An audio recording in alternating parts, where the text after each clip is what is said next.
Üç gün qabaq babam gedib rəhmətə,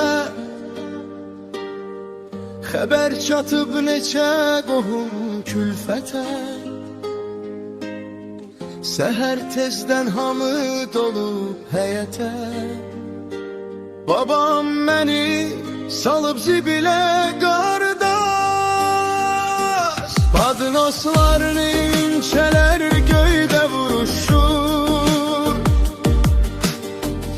elə bil ki iki sevən qovuşur. Gelen geden aşın yerin soruşur, babam beni salıp zibile kardeş.